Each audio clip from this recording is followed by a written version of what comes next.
My name is Grace Thomas. I am a certified obstetrician gynecologist and assistant state health officer with the Alabama Department of Public Health for Family Health Services. I will frame my comments around a recently published New England Journal of Medicine article looking at planned out-of-hospital births and those birth outcomes, as well as the recently enacted Maryland direct entry midwifery law, to illustrate why this is a bad approach for Alabama. This recently published article in the New England Journal of Medicine looked at planned out-of-hospital birth outcomes in Oregon in 2012 and 2013. In 2012, the home birth rate in Oregon was 2.4%, the highest rate of any state.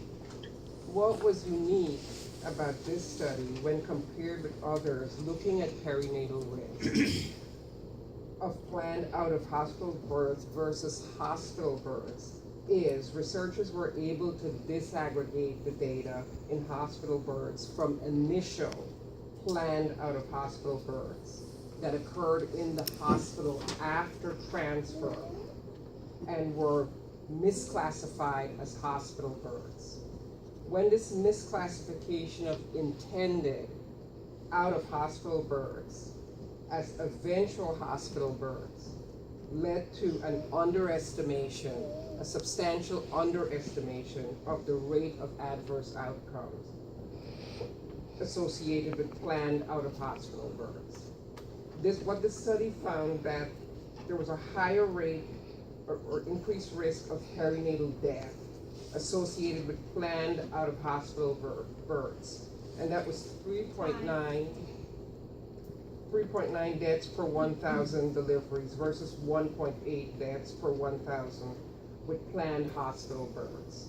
The odds of a maternal transfusion were increased among women who had planned an out-of-hospital delivery, and the 5-minute APGAR scores were depressed in newborns in this group, and there was an increase in neonatal seizures in this group as well.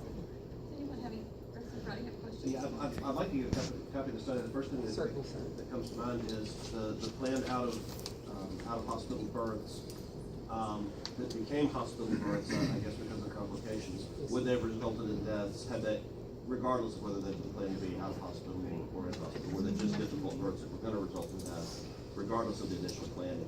Or were they planned out-of-hospital births that in an emergency situation became hospital births because of a crisis during the actual birthing process? It's the latter, sir, based on the information in the study.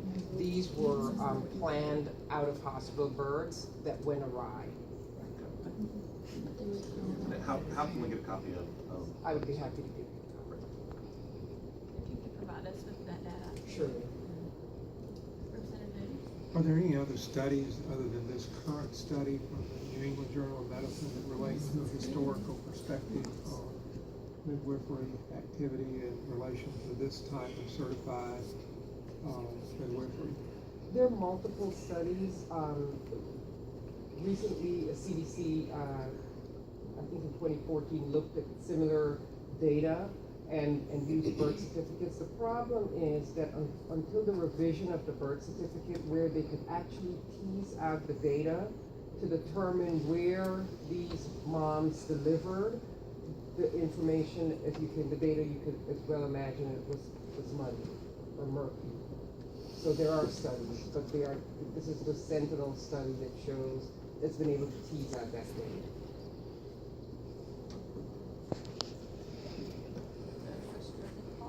Are you, we've been doing this bill for a while, and so each time we get this opposition, my concern is, my question is,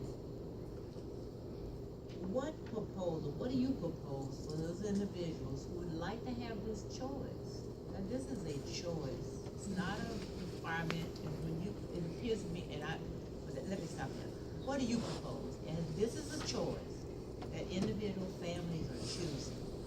What is your proposal that would allow them to have this choice?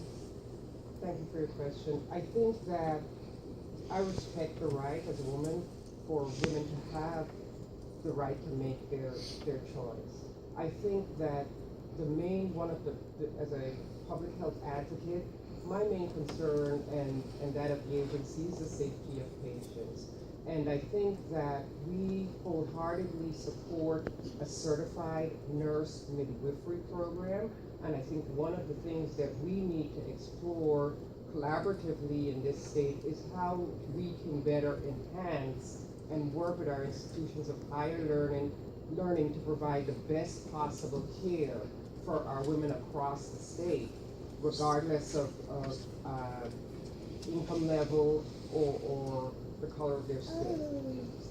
Have you all had any dialogue with have you sat and talked about how that possibility could possibly exist I have over the years?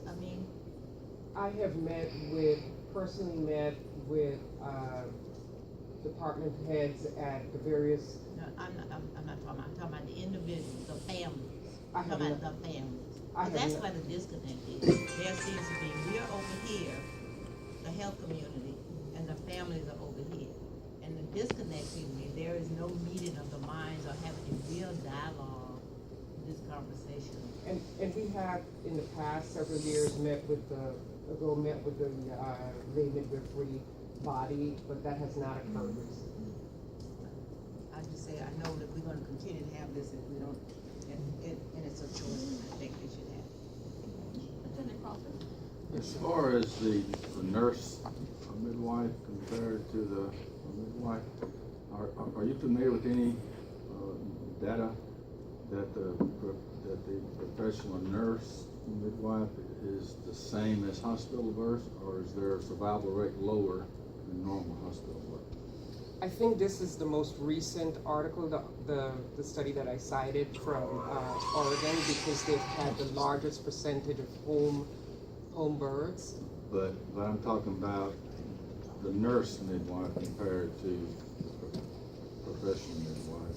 The There's a certified difference. nurse Yeah. midwife. Compare that to normal hospital birth. Is there a difference in survival rate? There was a study, I think, done by the CDC in 2014, and I don't have that data that does address that, and I can get a copy of that to you as well. Just wondering if we're talking about, if it was just the same, same survival rate, why wouldn't we just have all that done that way? But it's gotta be, I'm sure, less. But at some point, what, you give freedoms for people to have their own birth experience, and they take responsibility, that family does. So, as compared to at what point do you say one life is compared to the freedom of a family to do what they want to do? As I mentioned earlier, sir, I think I strongly feel that women have the right to make that decision, or families have the right to make that decision. But there is an unborn child there as well who does not have a choice in this matter. So I think that needs to be taken into account as well.